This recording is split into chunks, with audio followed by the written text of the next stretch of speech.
இப்போ வார்பர்க் எஃபெக்ட்னா என்னன்னு பார்க்கலாம். வார்பர்க் எஃபெக்ட்ல என்ன நடக்கும்னா, நார்மலாக கிளைக்கோலைசிஸில் பைருவேட் வந்து ப்ரொடியூஸ் ஆகும். பைருவேட் ப்ரொடியூஸ் ஆகி டிசிஎஸ் சைக்கிளில் என்ட்ரு ஆகி மொத்தம் 32 ஏடிபி கிடைக்கும்.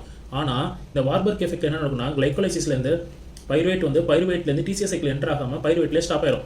ஏன் இதுலேயே ஸ்டாப் ஆகுது அப்படின்னா, கேன்சர் செல்ஸ் வந்து நார்மலாக இப்போ டிசிஎஸ் சைக்கிளுக்கு போனால் 32 ஏடிபி கிடைக்கும். அவ்வளோ பெரிய ஏடிபி கிடைக்கிற வரைக்கும் கேன்சர் செல்ஸ் வெயிட் பண்ணாது. அது ஃபாஸ்ட்டாக க்ரோ ஆகணும். அதுக்காக என்ன பண்ணுதுன்னா, இது வந்து லாக்டேட்டாக மாற்றி இந்த கிளைக்கோலைசிஸ் ப்ராசஸை சுழலில் விட்டுறது. ஓகேங்களா? அப்படி சுழலில் விடுறப்போ அதுக்கு 2 ஏடிபி கண்டினியூஸாக கிடச்சிக்கிட்டே இருக்குது, ரொம்ப வேகமாக கிடச்சிக்கிட்டே இருக்குது.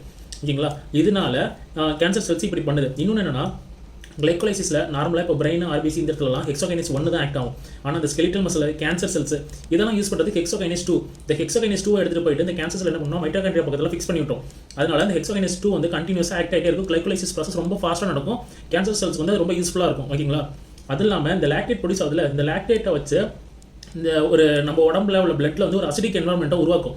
இது அசிடிக் என்வரான்மெண்ட் உருவாக்குறதுனால இந்த கேன்சர் செல்ஸ் வந்து நல்லா ஈஸியாக மல்டிப்ளையும் ஆகும். இந்த அசிடிஃபையான இது வந்து நம்மளோட நார்மல் என்வரான்மெண்ட்டை வந்து உடச்சி சின்ன பண்ணாமல் ஆக்கிடும்.